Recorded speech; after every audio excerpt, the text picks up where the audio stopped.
Mr. Chairman, thank you, Secretary Rollins, for being here today, answering our questions and providing so many details. And thank you for coming to upstate New York to highlight our region's dairy industry. New York's 22nd Congressional District is home to a great dairy industry that is immensely important to our state's agriculture.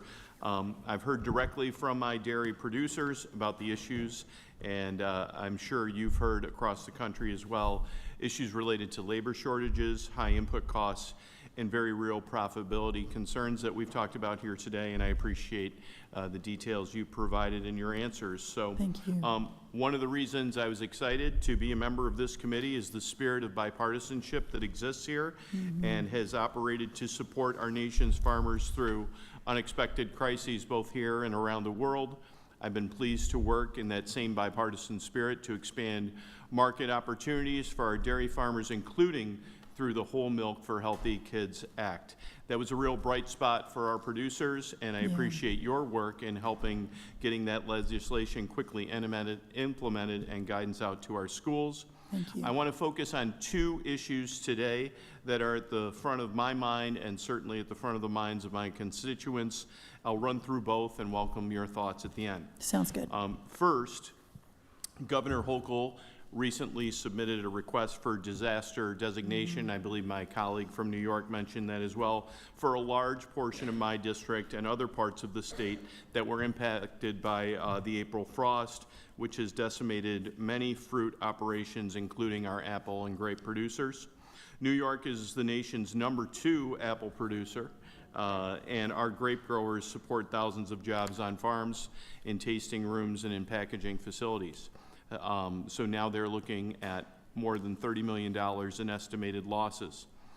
Unfortunately, this comes on the heels of an already difficult stretch for our growers who face back-to-back years of weather-related losses. And for many of these operations, another significant crop loss could be an event that forces them to close. So I would appreciate at the end if you could provide an update on where USDA is on processing the governor's request and any information you can share so that I can communicate that directly back to our producers. The second issue is on rural development. Like some of my colleagues, I was concerned to see the deep cuts to rural development programs included in the President's budget.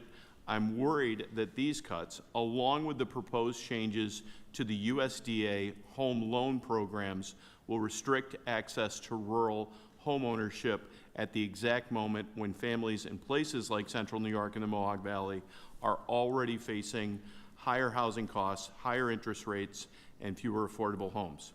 So I'm asking if you can commit to ensuring that families in rural communities who rely on Section 502 direct loans as their primary pathway to home ownership will not see processing delays or reduced access as a result of the administrative changes. Thank you, Secretary. No, thank you so much. So first on the disaster declaration, we received Governor Hochul's letter on May 19th.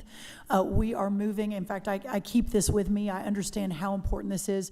New Jersey, New York, Pennsylvania, South Carolina, West Virginia, Virginia, and Maryland are the ones we're looking at right now to, with the utmost speed possible, to get those declarations out. So you have my personal commitment. I'm checking every single day. Obviously, a lot of data has to be gathered, but we've got to do that at warp speed. So if you're hearing or seeing something different, would you just flag that for me directly, and I'll give you my number.